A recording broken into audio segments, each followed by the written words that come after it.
Alors bonsoir les amis, et on se retrouve donc pour cette étude de la paracha de Vayetse d'après les enseignements de Manitou. Et Yaakov, c'est en but à la volonté de Esav de le tuer, est obligé de s'enfuir. Bien, Manitou nous fait remarquer qu'il y a deux motivations à la fuite de Yaakov. Il y a la motivation de sa mère qui lui a dit quitte avant que Esav ne te fasse du mal. Lama eshkal shnechem yom echad, j'ai pas envie de perdre mes deux enfants. Elle comprend que Yaakov est en risque tant qu'il reste près de Esav. Et la motivation de Yitzhak qui dit à Yaakov, ben, tu vas aller chez la famille de ta mère et tu vas trouver une femme. Donc il y a deux motivations. Manitou nous fait remarquer que celle qui, d'après le verset qui prime, c'est la motivation de Rivka. C'est une motivation de sauvetage. Et la preuve, c'est que d'après Yitzhak, il va chercher une femme à Haran et il revient. Or non, Yaakov va chercher une femme à Haran et va rester à Haran pendant 20 ans jusqu'à ce que Esav se calme. Donc on voit que c'est la motivation de Rivka qui a prévalu. Et Yaakov arrive donc à Haran et quand il arrive, il rencontre les bergers. Et il leur dit la chose suivante. Vayomer lahem Yaakov achai me'ayin atem. Mes frères, d'où êtes-vous? Ah, c'est très sympa. Aujourd'hui, vous êtes en Israël. Vous savez que tout le monde dans la rue, Achi, Mashlomcha, comment ça va mon frère? C'est venu de l'armée, du slang de l'armée, mon frère, mon frère. Euh, Même quand on va au super et que vous voulez acheter du fromage, alors l'arabe de service qui vous débite le fromage va vous dire Achi ma'ata rotze. Mon frère, qu'est-ce que tu veux? Mais à l'époque, c'est bizarre, quoi, de s'adresser à des étrangers et de leur dire Achaï me'aïm atem, mes frères, d'où êtes-vous? Et ils lui répondent Vayomru mecharan anachnu. Nous sommes de Haran, c'est exactement la ville où Yaakov veut arriver. Donc apparemment, le puits de Haran, à partir du puits, on ne voit pas la ville de Haran. Il y a une petite colline qui cache la ville. D'ailleurs, grâce à ces indications, le Rav Medan de Gush Etzion a identifié le puits de Haran en Turquie et dans des temps plus faciles, il y avait des Israéliens qui allaient prier pour trouver une épouse sur ce puits de Haran. Maintenant, je pense qu'avec la situation, c'est un peu plus complexe. Mais voyons voir ce que dit Manitou. Manitou nous dit, Yaakov dit à ses bergers, Achai me'ain atem. On peut voir ça comme une question en mettant un point d'interrogation. D'où êtes-vous? Mais on peut aussi le voir avec comme une constatation. Achai, mes frères, me'ain batem. Vous venez du néant. Me'ain batar. En hébreu, on dit la création ex nihilo. Bria yesh me'ain. Ain, c'est le néant, le rien. Et donc, Jacob leur annonce quelque chose de très sympathique. Achai, mes frères, vous venez du néant. Et à cela, il faut comprendre ce qu'il veut dire. C'est-à-dire que si vous venez du néant, c'est-à-dire que Dieu vous a créé à partir du néant, ben vous êtes redevable à Dieu. Et qu'est-ce que Dieu vous demande? Ben de vous aimer les uns les autres. Euh, Rabbi Akiva dira que la mitzvah principale de la Torah, c'est Ve'ahavta l'orecha kamocha. Tu aimeras ton prochain comme toi-même. Donc Dieu t'a créé pour aimer ton prochain. C'est pour ça, Achai, mes frères. Vous venez du néant. Donc Dieu vous a créé pour être mes frères. Assumez ce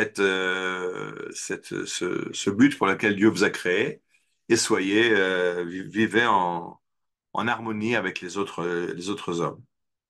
Et à cela, les bergers vont répondre non, pas du tout. On ne vient pas du néant. Vayomru mecharan, nous venons de Haran. Haran en hébreu, Haron Av, c'est la colère. Nous venons de la colère de Dieu. C'est pas que Dieu nous a fait du chesed, a été bon avec nous et nous a créés. Dieu nous fait du mal. Dieu est fâché contre nous. De quoi s'agit-il? Mais de la conscience grecque. La conscience grecque est une conscience tragique. Les dieux ne cherchent pas le bonheur des hommes. Chez les Juifs, Akadosh Baruch Hu veut le bonheur des hommes. Chez les Grecs, les dieux vivent très bien dans leur Olympe et les hommes les dérangent. Exemple, la chose la plus importante qui permet la civilisation, la technologie, le progrès, c'est la maîtrise du feu. Une fois qu'on a découvert le feu, on peut façonner des objets, on peut faire fondre le métal, façonner le métal, faire des objets. Avec du feu, on peut cuire des aliments, on n'est pas limité à des fruits des fruits coupés des arbres et de la viande crue, mais on peut faire cuire des aliments. Avec le feu, à l'ère moderne, on pourra faire des moteurs à explosion ou encore beaucoup d'autres choses. Le feu, c'est la base de tout le. On peut s'éclairer la nuit. Tant qu'il n'y a pas le feu la nuit, on peut que dormir, il fait noir, on ne voit rien. Quand il y a du feu, on peut s'éclairer la nuit. Quand c'est l'hiver et qu'on a froid, on peut se chauffer. Le feu, c'est la base de la vie humaine. Pas pour rien que le Shabbat, on ne s'occupe pas du feu. La Torah donne deux interdictions du Shabbat, et un, c'est de créer le feu le Shabbat. Mais on n'est pas dans un cours sur Shabbat. Le feu, c'est la possibilité de l'homme de gérer le monde.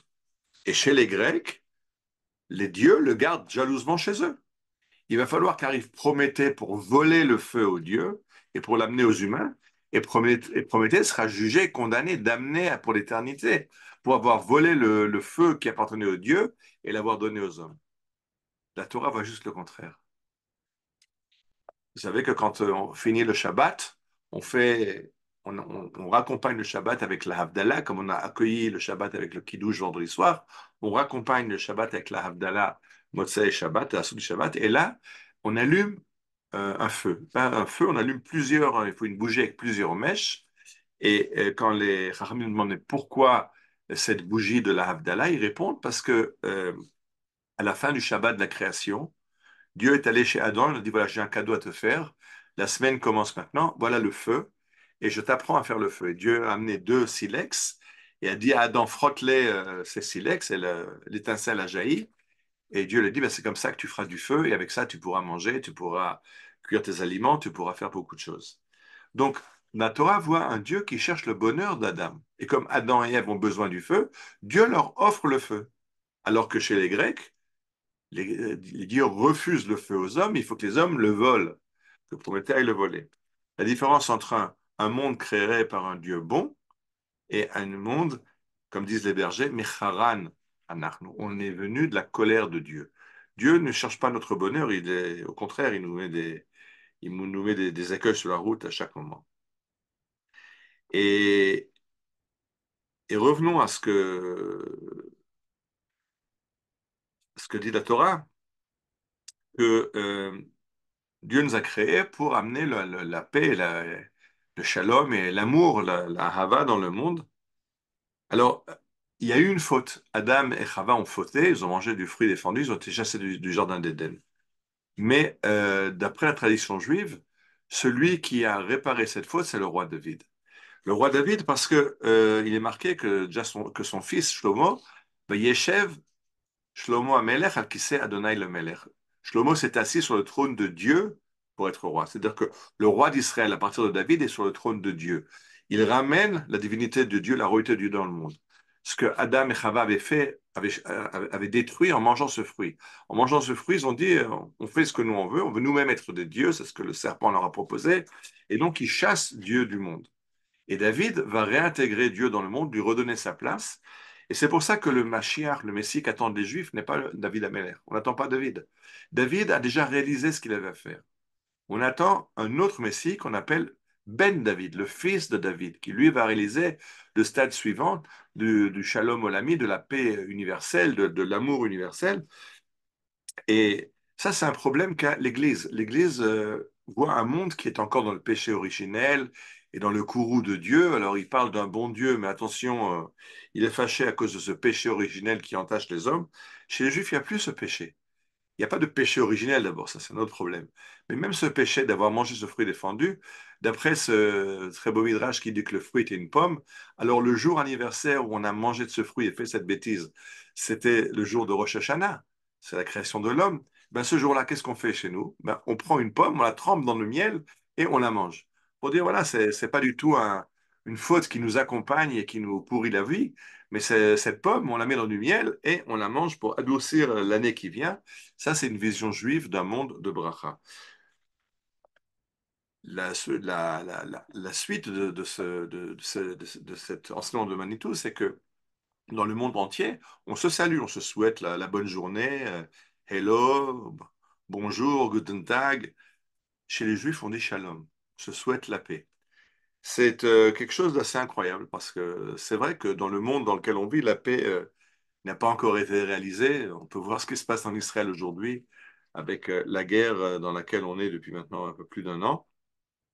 Mais c'est incroyable que quand Yaakov arrive à Haran, dans cette paracha qu'on lit, Je relis le verset. Vayomer lahem Yaakov achai me'ain vatem. Yaakov leur dit, mes frères, d'où viennent-vous? Vayomru mecharan anachnu. Nous venons de Haran. Vayomer lahem, haïdatem et lacham benachon, vayomer lahem shalom. Et il leur dit shalom. C'est la première fois que quelqu'un salue l'autre en disant shalom. Et c'est ça, c'est que euh, c'est le juif aspire à la paix, arrive à ce shalom qui est l'aboutissement de cette création du monde, dans un monde qui est dans une vision qui est profondément euh, euh, optimiste. Dire que ce monde a été créé par Dieu, Dieu cherche le bien de l'homme, il a donné le feu au départ et il amènera la paix à la fin. Et donc, la vision d'Israël est une vision positive du monde. Et je pense que c'est important cet optimisme parce qu'on est en guerre, je dis, depuis plus d'un an. On a payé des prix très lourds, des victimes, des tués, tout ce qui s'est passé,